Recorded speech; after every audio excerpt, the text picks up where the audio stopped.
Bismillahirrahmanirrahim. Assalamualaikum warahmatullahi wabarakatuh. Halo guys, kita ketemu lagi dalam materi konseling. Kemarin kita sudah membahas psikoanalisis. Sekarang kita akan membahas model di dalam pendekatan konseling. Nah, di sini ada pendekatan yang kita bahas sekarang adalah pendekatan client center therapy. Pendekatan atau terapi yang berpusat pada klien. Apa itu klien? Klien adalah orang yang mempunyai masalah, siswa yang akan ditangani. Nah, pendekatan ini dikembangkan oleh Carl Rogers tahun 1920. Pada tahun 1940 awalnya berupa pendekatan non-directive counseling, kemudian tahun 1951 diganti menjadi pendekatan client center,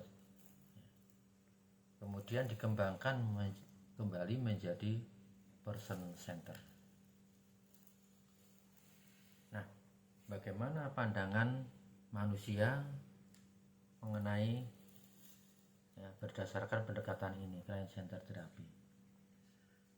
Filosofis manusia dalam pendekatan ini adalah keyakinan Rogers berupa keyakinan Rogers bahwa manusia memiliki worth dan dignity dalam diri sehingga ia layak mendapatkan penghargaan atau respect.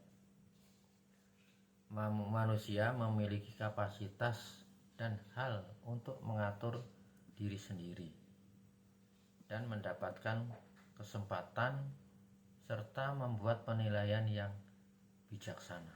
Nah, ini bisa dikatakan bahwa manusia itu sebenarnya menurut Rogers sutradara atas dirinya sendiri. Ya, hidupnya harusnya diatur oleh dirinya sendiri, ini yang betul begitu. Nah, kemudian manusia dapat memilih nilainya sendiri karena dia sutradara dirinya sendiri, maka dia dapat memilih nilainya sendiri. Kemudian dia dapat belajar untuk bertanggung jawab secara konstruktif. Kemudian memiliki kapasitas untuk mengatasi perasaan, pikiran, serta tingkah lakunya. Nah, setiap manusia harus memiliki itu. Manusia memiliki atau individu memiliki potensi untuk berubah secara konstruktif dan dapat berkembang ke arah hidup yang penuh dan memuaskan. Dengan kata lain, aktualisasi diri, bisa mengaktualisasi dirinya dengan memuaskan dirinya sendiri. Nah, konsep dasar pendekatan CCT ini, client center ini dibangun atas dua hipotesis dasar, yaitu pertama, setiap orang memiliki kapasitas untuk memahami keadaan yang menyebabkan ketidakbahagiaan serta mengatur kembali kehidupan menjadi lebih baik. Kemudian setiap individu mempunyai kemampuan untuk menghadapi keadaan. Ini dapat terjadi dan ditingkatkan oleh konselor melalui penciptaan kehangatan, penerimaan, serta dapat memahami relasi. Nah, ini proses konseling konselor berperan dalam proses konseling yang dibangun. Terdapat 3 konsep kepribadian menurut pandangan person center. Yang pertama adalah organisme, mencakup aspek fisik dan psikologis itu sendiri. Kemudian fenomenal, pengalaman hidup yang bermakna, serta self.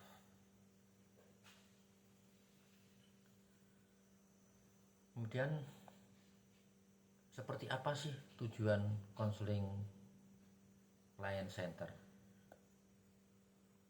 Tujuan konseling client center ini utamanya adalah pencapaian kemandirian serta integrasi diri. Selain itu, konseling client center atau person center itu bertujuan membantu konseli untuk menemukan konsep dirinya yang lebih positif lewat komunikasi konseling tadi, ya. Di mana konselor berusaha mendudukkan konseli sebagai orang yang berharga, orang yang penting, serta orang yang memiliki potensi, ya, dengan penerimaan tanpa syarat, ya, unconditional person regard, yaitu menerima konseli apa adanya, ya. Jadi konselor hendaknya bisa menerima konseli apa adanya. Nah, bagaimana peran dan fungsi konselor? Nah, ini ya.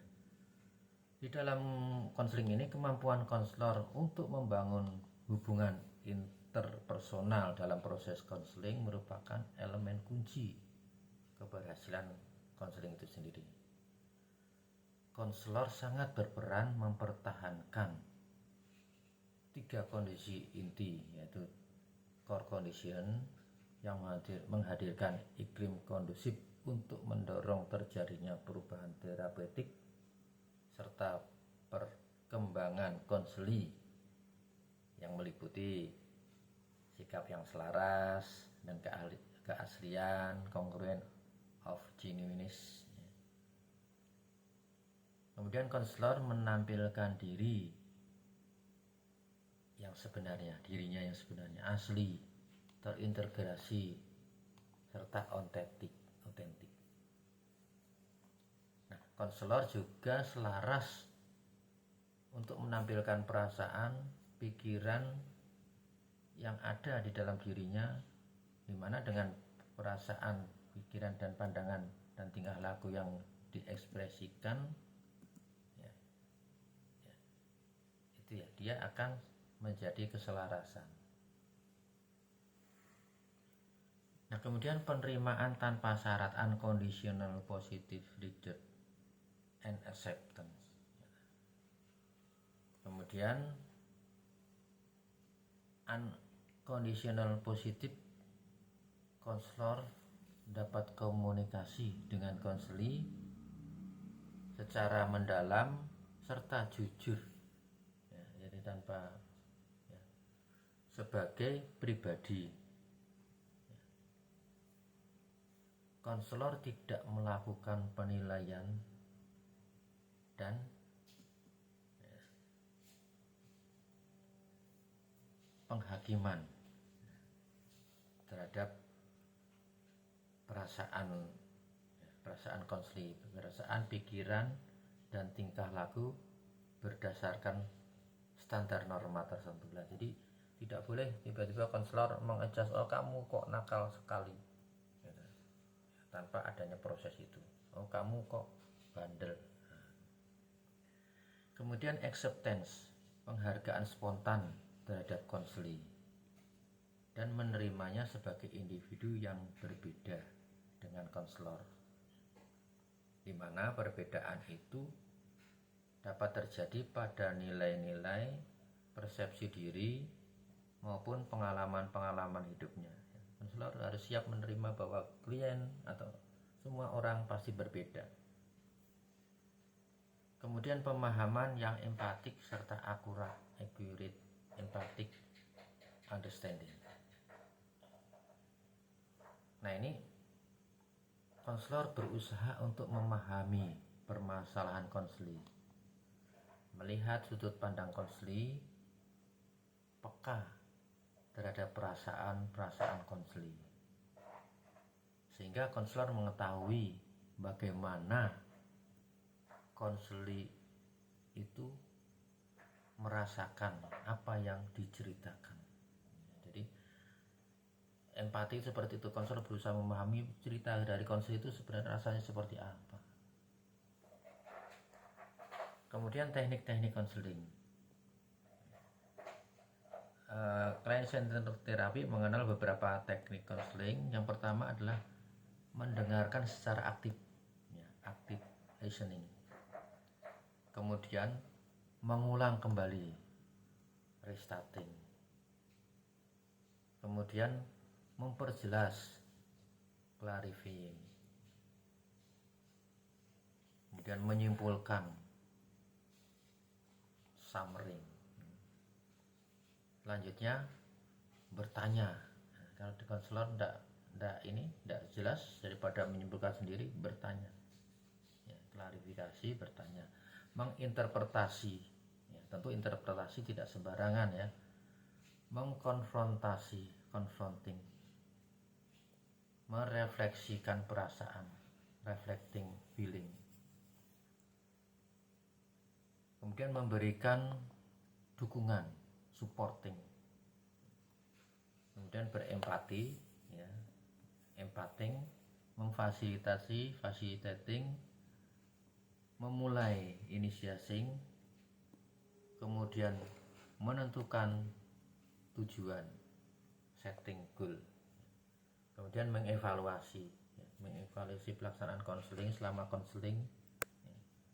Setelah selesai konseling dievaluasi bersama. Kemudian memberikan umpan balik, menjaga, kemudian mendekatkan diri, memberi contoh, modeling. Kemudian yang terakhir adalah mengakhiri, terminating.